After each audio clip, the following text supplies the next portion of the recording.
I put together a very simple problem to standardize the description of these kinds of problems where you're writing equations and using the slope. I want to use the same description every time as we go forward so that there's very little confusion as we solve these problems. So this is just a comment on equations for lines and their slope. So the very simplest situation I could think of.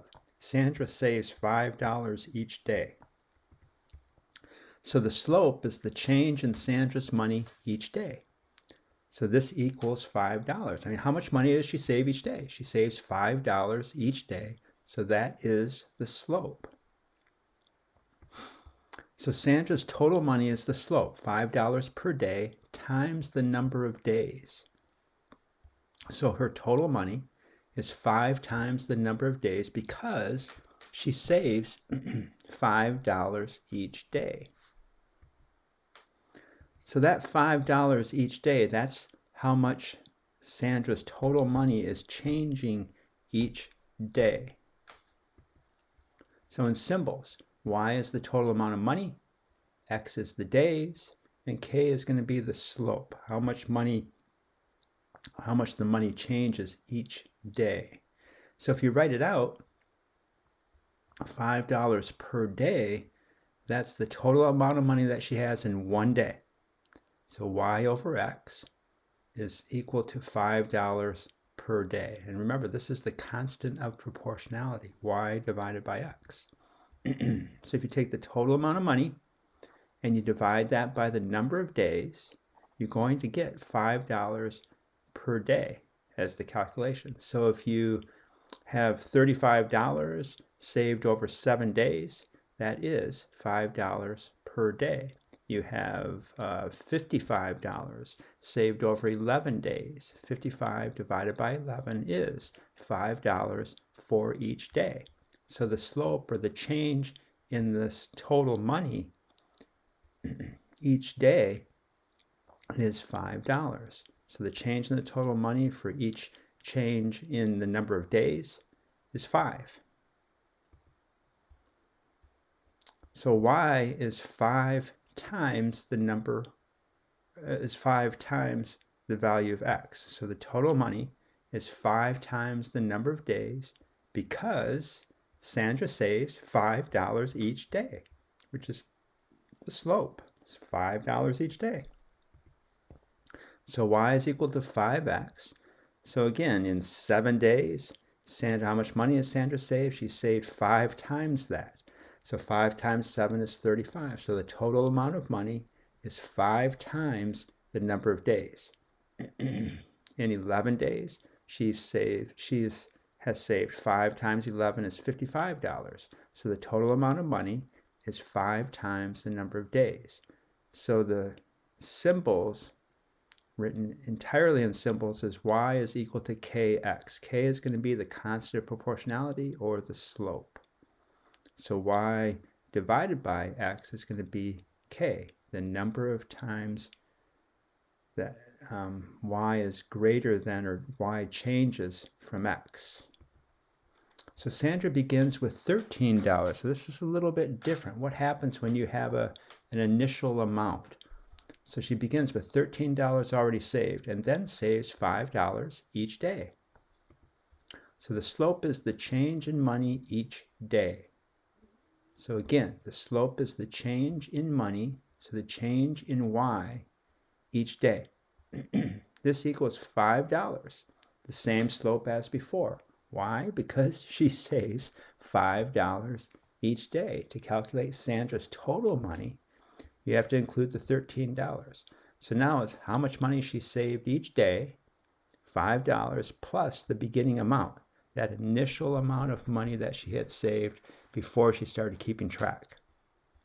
So the total money is equal to $5 each day. So the total number of days times 5 plus that $13.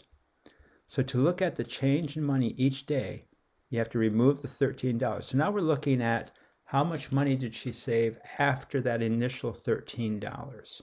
So we have to take away that initial $13. So y minus 13 is the money saved after the $13. So you take that amount of money and you divide it by the number of days. What's that going to equal? It's going to equal $5. Why? Because she saves $5 each day. Money saved after the beginning amount. And we're going to use B for that beginning amount pretty soon. So money saved after the beginning $13 is 5 times the number of days because Sandra saves $5 per day. So take away that initial amount, divide it by the number of days. That's going to tell you how much money she saved per day after she put in that $13.